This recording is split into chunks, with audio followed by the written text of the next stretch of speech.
Will you join me in prayer? O God, creator of heaven and earth, out of deep waters you brought us to birth, claimed us as children of wonder and worth, O God of deep flowing water.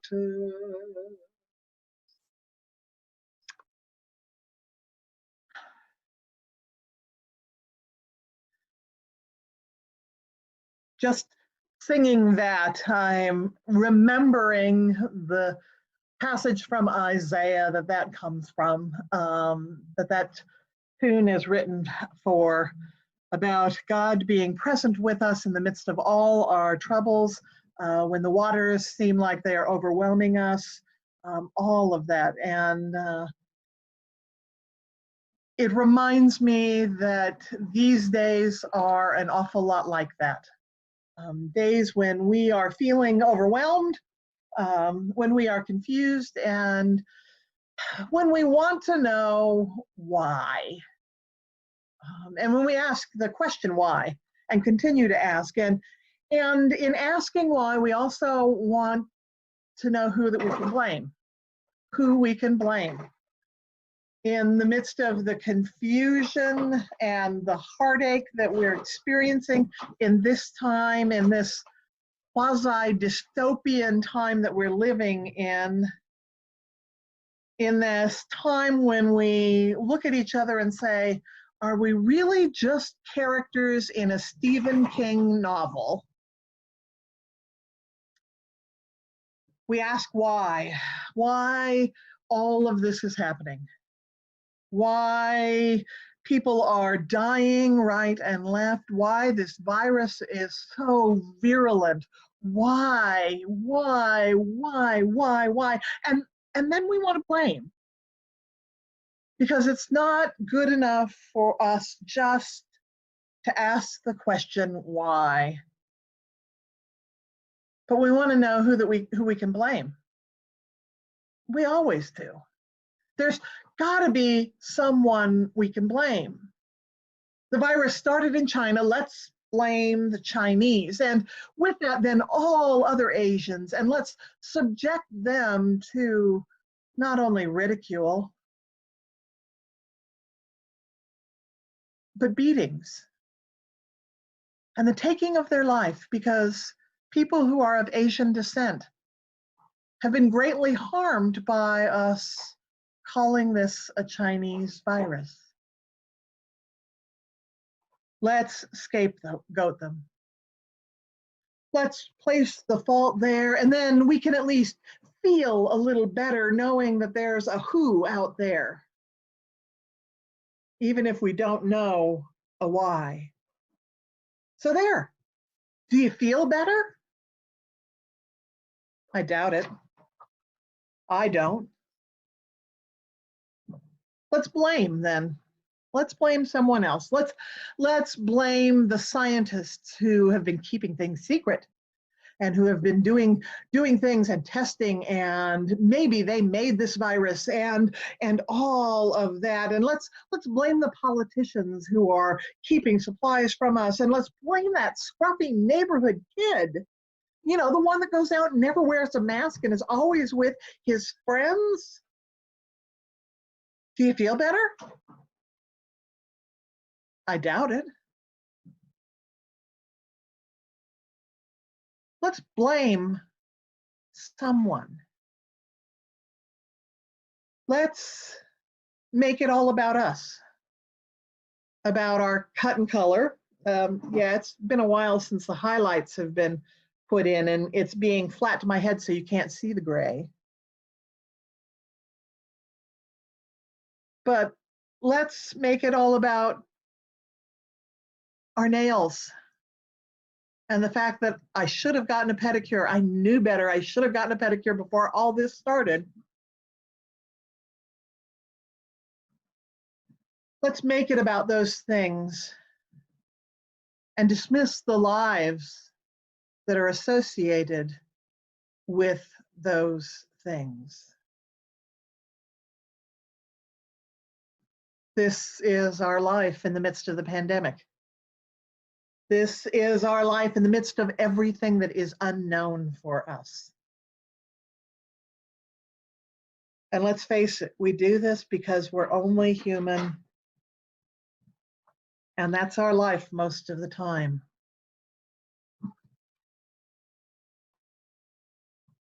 In the Message translation of this morning's text, the first 4 verses read like this.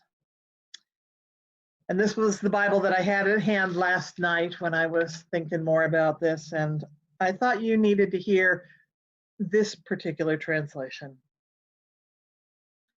Don't let this throw you. You trust God, don't you?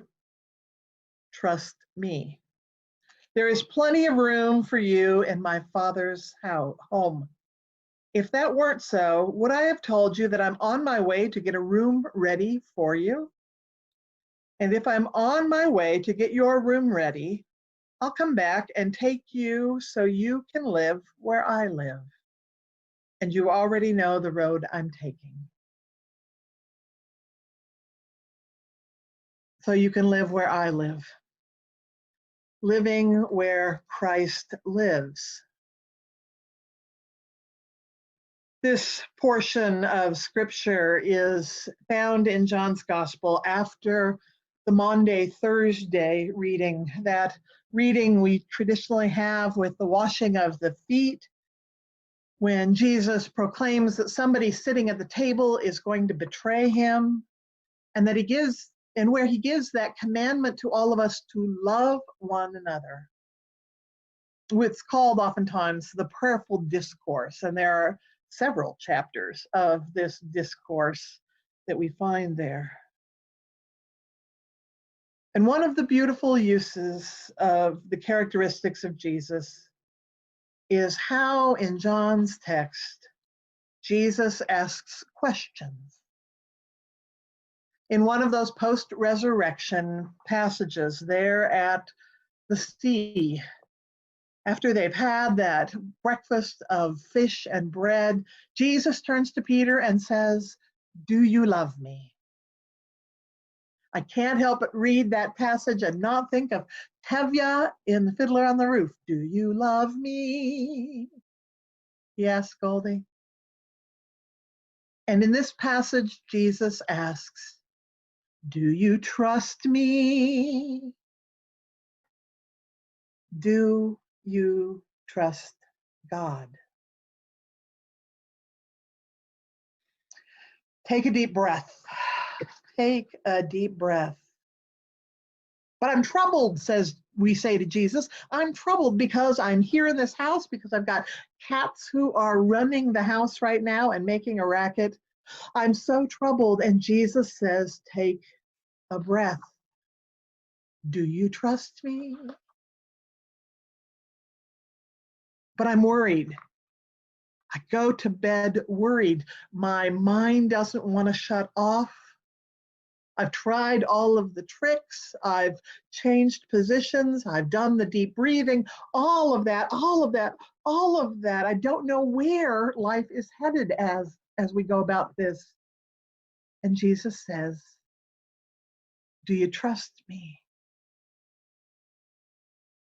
Take a deep breath. But, we say to Jesus, but.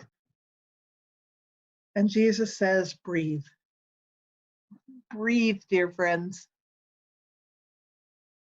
Do not let your hearts be troubled. Neither let them be afraid. I've got this, Jesus says. God has got this. When the world is running amok, can we believe this? Can we trust this? Can we trust the God of the universe loves us so much that God sent the only begotten child of God, the Son of God, to be with us and to teach us and to share with us what it really means to love one another? Not just on a day, as Malin said, when we're supposed to, but all the time. Can we truly, truly echo the words of the writers of the Confessions of Faith and say, in life and in death, I belong to God. In life and in death, we belong to God. It doesn't mean we stop wearing masks. Please don't ever interpret it as that. It doesn't mean we stop social distancing or stop our social separations, because we know that God gave us brains and expect us to use them, and that learned people of science have said these are important things for us to do. But do we truly trust in God? Trust God so that our hearts can no longer be troubled. So that instead of trouble in our hearts, love can live there. And love can go from there. Trust God's presence in your life. Trust God's presence in our world in this day and age. And when you see it, say something about it. Say something about it to the people that are around you, to the people on your Facebook feed or any other social media. Write a letter, send a note, say, this is where I have seen God and felt the presence of God, and know my heart to no longer be troubled. Friends, there's still weeks of this ahead of us, if not months, and unfortunately years. It's going to take a while for an adequate response, an adequate vaccine to all of this. It's going to get harder and harder for us to go about daily life with different expectations of what normal is. But just like Jesus asked Peter, do you love me? Jesus asks us now, do you trust me? Thanks be to God. Amen.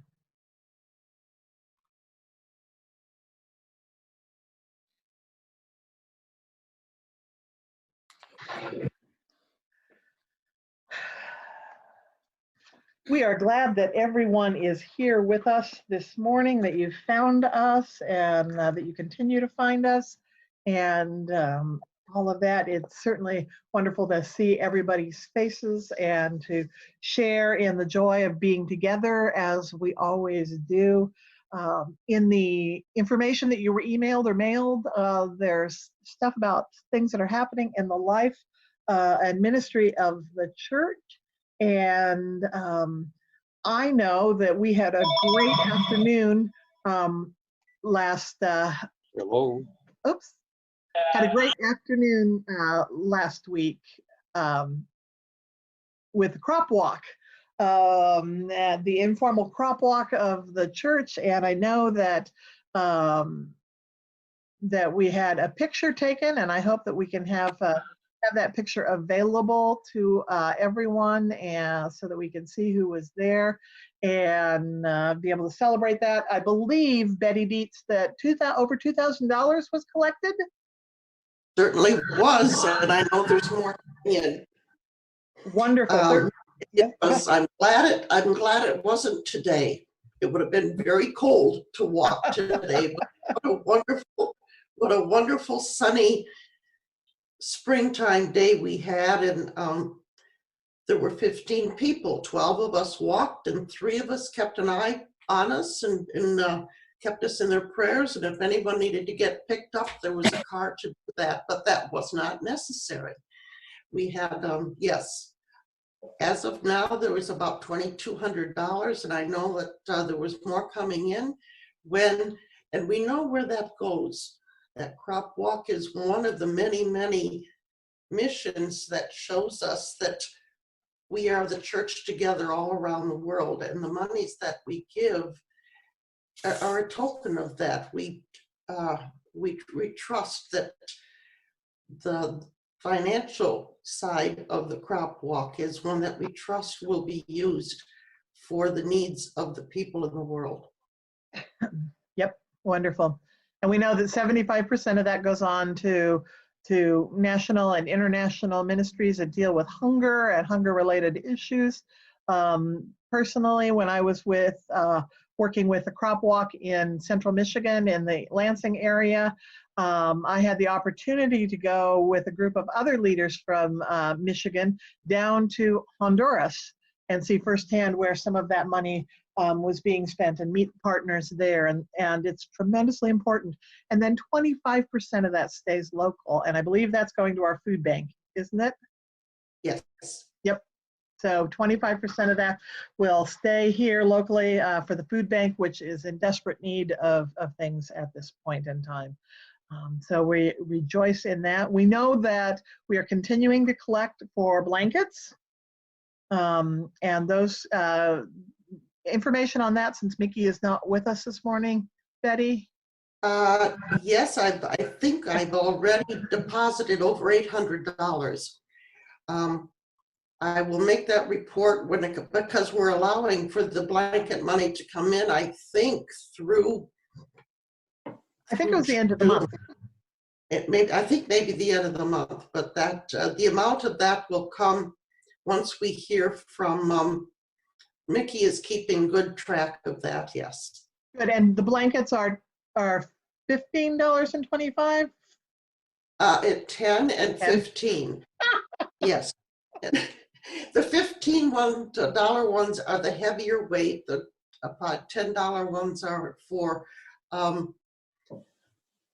the lightweight, and that is another Church World Service that we trust as to how that monies that we give is being used in places that need that help.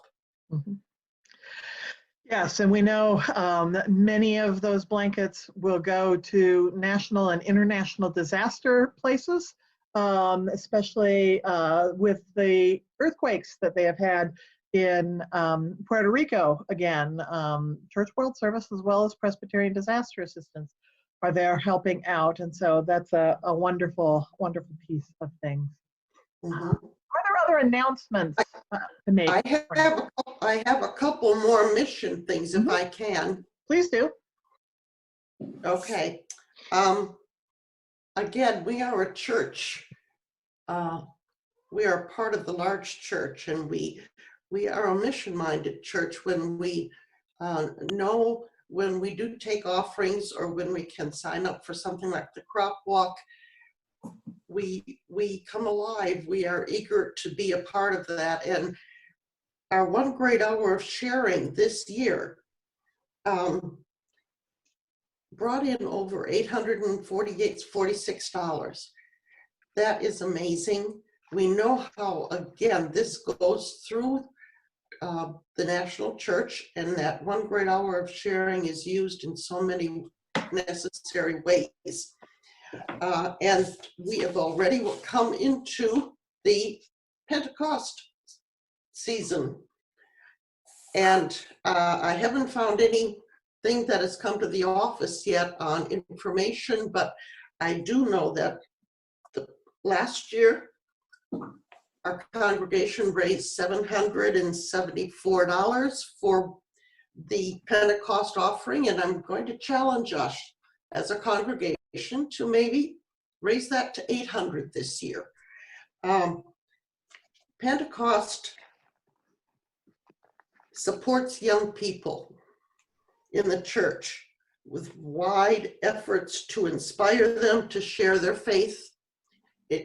The monies specifically are used for young adult volunteers, such as one of our own, Lynn, took advantage of. It's used for mission trips. It's used for the youth triennium that Janice is very fond of. These are ministries of faith. So you'll hear more from me or someone else from the committee about the Pentecost offering that again is going to be taken at least through the end of the month. I think we're pretty lax on that this year, that when the money comes in, it is gladly received. Thank you. Thank you. Other announcements about things happening in the life of the church? Speak. I have something. Yes, Laura. Yes. For those who plant gardens,